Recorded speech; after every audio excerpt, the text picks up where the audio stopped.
বাবু, এই রে মা এসেছে। বাবু এসো দিদি, এসো। বাবুকে ধরে নিয়ে যেতে এসেছে তো? ধরে না নিয়ে গেলে ও তো যাবে না ভাই। নিশ্চয়ই যাবো, নিশ্চয়ই যাবে। মায়ের ছেড়ে যাবে না? না, আমি যাবো না। তাই মাঝে কাছে ঘুরে এলো। সে বাবু, মা ডাক পেলে যেতে হয়, মায়ের কথা শুনতে হয়। যাও। হ্যাঁ, আবার কালকে এসে গান শোনাবে, কেমন বাবু? সত্যি ওঠান, গান বাজনা ছেলেটার আশ্চর্য রকম দখল। ভাবছি আসছে মাস থেকে ওর জন্য একটা ভালো গানের মাস্টার লাগবে। তাই বাবু, এই তো এলো দিদি। দেখো না, ঘরদোর খোলা রেখে এসেছে ভাই। তাও হোক, ঠাকুরের দয়াতে কিছু হলো না। তাই যতক্ষণ বাবু থাকে ততক্ষণ আমার সময় ঘর ভরে থাকে। এটা হচ্ছে কি মায়ের বাগানে বেঁধেছে, ওই জন্য আমাদেরও তো হয়ে গেছে। রাজা বলে তাই বলছিলাম যে ঠাকুরের আশীর্বাদ আমার তো আমাদের সংসারে কিছু নেই। তুমি যদি বাবুকে ওকে দেবে চললে। রাত হয়েছে, আসি ভাই। চল যাই মাঝি না, আবার কার আসবে।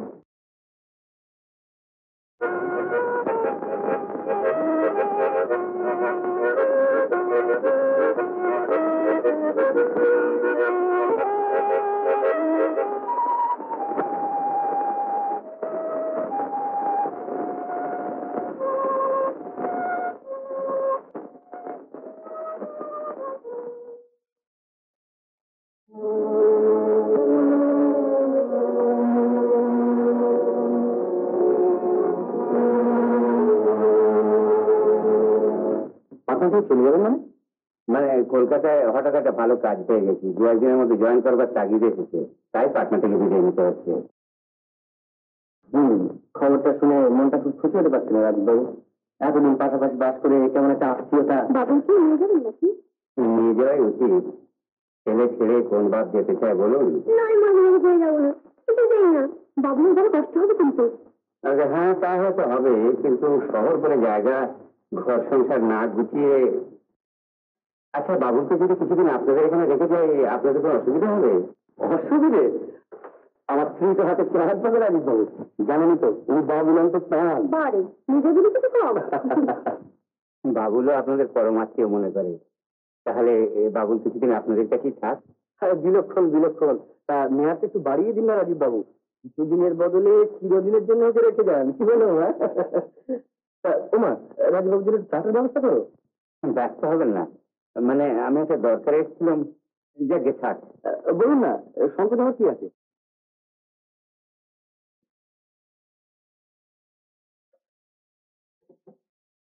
হ্যাঁ, এবার বলুন।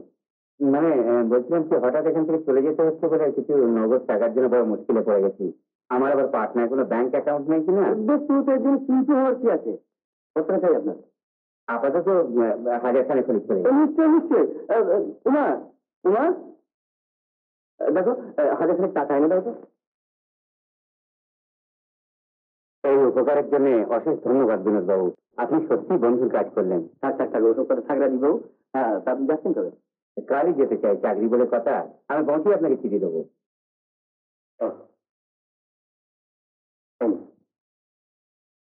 টাকা নিলে সিকিউরিটি রাখার একটা প্রথা আছে, তাই বাবুলকে আপনার কাছে সিকিউরিটি রেখে যাচ্ছি।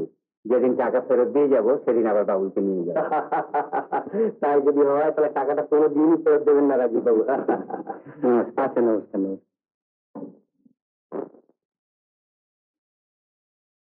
হঠাৎ কলকাতায় যা ঠিক করলো তো?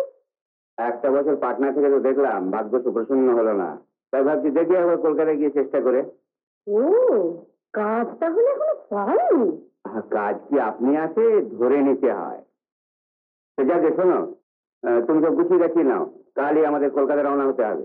বেশ, তাই চলো। কলকাতায় গেলে যদি মহালক্ষ্মী মুখ তুলে চান, আর ছেলেটাও তাহলে পরের আদরে পর হয়ে যাবে না।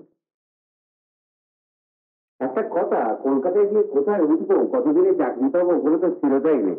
তাই ভাবছি ছেলেটাকে একদিন করে দর্শকের বাড়িতে রেখে যায়। রেখে যাবে বাবলুকে? হ্যাঁ, মানে এই নানান ঝঞ্ঝাটের মধ্যে ছেলেটাকে নিয়ে গিয়ে লাভ কি বলো? তা সে থাকলাম মাসিমার কাছে দিন কত আদরে। দেখো, ওদের খুব আগ্রহ দেখলাম।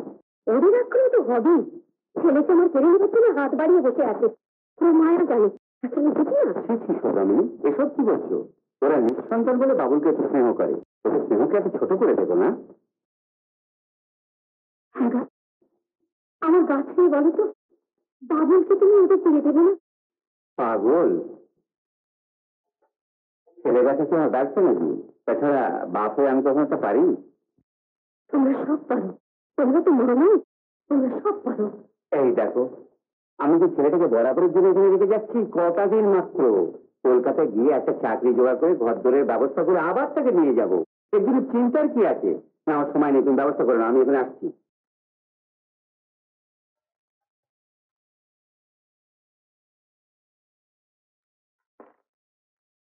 কিন্তু বাবুল, বাবুলকে ছেড়ে আমি থাকবো কি করে? বাবুলকে ছেড়ে আমি থাকবো কি করে? যাও, গাড়ি উঠা দাও।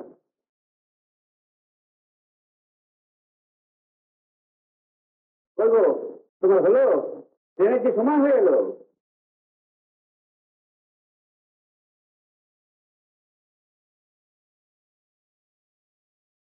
জয় হোক মা, যদি যেতে পাবো।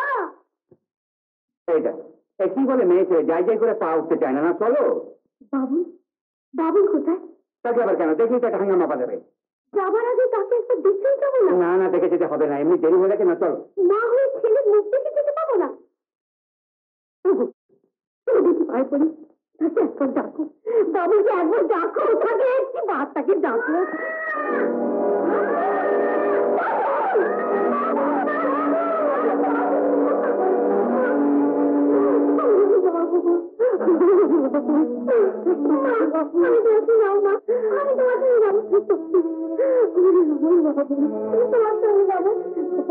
কি ছেলে মানুষ হচ্ছে বাবু, বলছি তো কতদিন পরে এসে তোমাকে নিয়ে যাবো। হ্যাঁ, এখানে মাসিমার কাছে কত আদরে থাকবে, এবার চলে এসো। আয়, চলে আয়।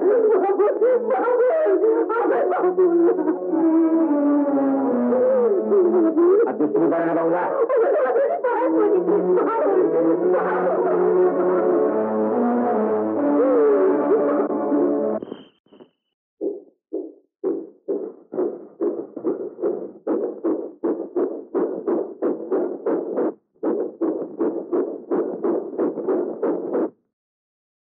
তুমি মিছি মিছি মন খারাপ করছো, বাবুলকে সঙ্গে নিয়ে আসলে ওর পড়াশোনার অসুবিধা হবে, কলকাতার স্কুলে হয়তো জায়গাই পাবে না। নতুন বছর পড়বার আগেই বাবুলকে আমি এখান থেকে নিয়ে যাবো। না, মন খারাপ করো না, না কেঁদো না, ছি সোজামণি, ওঠো। সুখে স্বচ্ছন্দে থাকবে এই ভরসাতেই রেখে যাওয়া, তা নাহলে বাপ হয়ে।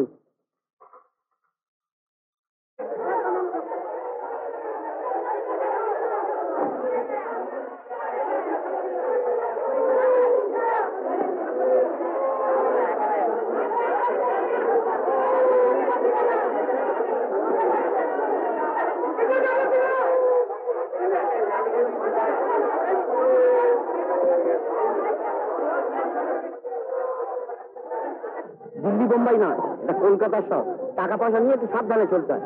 যান যান।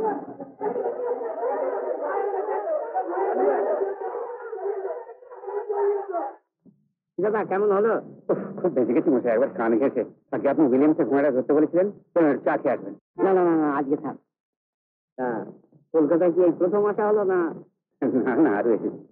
কালকে হরিমিস্ত্রির গতিতে আসুন, 3 নম্বর ফ্লাইট। 3 নম্বর ফ্লাইট? হ্যাঁ, 3 নম্বর ফ্লাইট, কিছু হবে। ও আচ্ছা, আপনি জানেন তো গণেশ বাবু আমার দুর্ভাগ্যের কথা। উনি আমার বন্ধু রাজীব বাবু, খানদানি লোক। উনি হরেন বাবু, ওই কালটার কথা বলছিলাম। বসুন বসুন। হ্যাঁ, এটা বলছিলাম, কারবার বেঁচে দেবেন কোন দুঃখে? তাছাড়ার উপায় কি বলুন? সম্বলের মধ্যে ওই কারবার, নাতিটি আর এই 50,000 টাকার শেয়ার। তা শেয়ারের দাম যা কমতে বসেছে, কি যে হবে। দেখুন না গণেশ বাবু, যদি কিনা দামে এগুলো বিক্রি করে দিতে পারেন, তাহলে কারবারটা আবার বাঁচিয়ে চলবার চেষ্টা করি। আপনি ভাববেন না মিস্ত্রি মশাই, আমার তো কাজই এই। আর তাছাড়া এই রাজীব বাবু, উনিও আমার সঙ্গে কাজে নেমেছেন, দুজনে মিলে চেষ্টা করলে কিনা দামে বেচা শক্ত হবে না। দেখুন তাহলে, আপনারা একটু চেষ্টা করে দেখুন, এই আমার শেষ চেষ্টা। নাতিটার ভবিষ্যতের জন্য যদি কিছু করে দিতে পারি, কাল অনুগ্রহ করে যদি আমার বাসায় একবার আসেন। নিশ্চয়ই আসবো। আচ্ছা, আজ তাহলে আচ্ছা।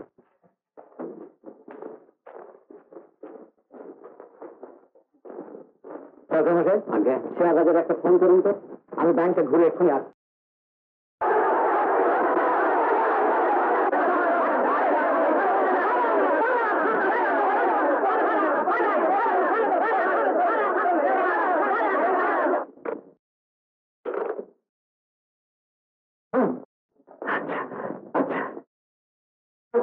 এতগুলো টাকা লাভ, পুরো হরেন মিস্ত্রির রেজাল্টটা বেঁচে গেল। হরেন মিস্ত্রির বাঁচার চেয়ে আমাদের বাঁচার প্রয়োজনটা কিন্তু কম নয়। তার মানে লাভ যা হয়েছে তাতে তোমার আমার সমান বকরা। হরেনবাবু একটি পয়সাও দাবি করতে পারেন না। দেখুন, হরেনবাবু কেনা দামে বেচতে রাজি হয়েছেন। কপাল জুড়ে আমরা কিছু বাড়তি লাভ করেছি, সে টাকা তাকে দেবো কেন? কিন্তু এটা ন্যায্য পাওনা। ন্যায্য পাওনা মেটাতে গেলে কারবার চলে না গণেশ। এ আমাদের রোজগার, এর প্রত্যেকটি পাই পয়সা শুধু তোমার আর আমার। না দাদা না, এতখানি সইবে না। আর তাছাড়া আমাদের কমিশনটাও তো খুব কম নয়। যদি বড়াতে থাকে ওইটুকুই আমাদের কপাল ফিরে যাবে। আর বুড়ো মানুষকে ফাঁকি দিতে মেয়েটা চাইছে না দাদা। থামো, ব্যবসা হচ্ছে ব্যবসা, তার মধ্যে সেন্টিমেন্টের কোনো স্থান নেই, বুঝলে? না চলো।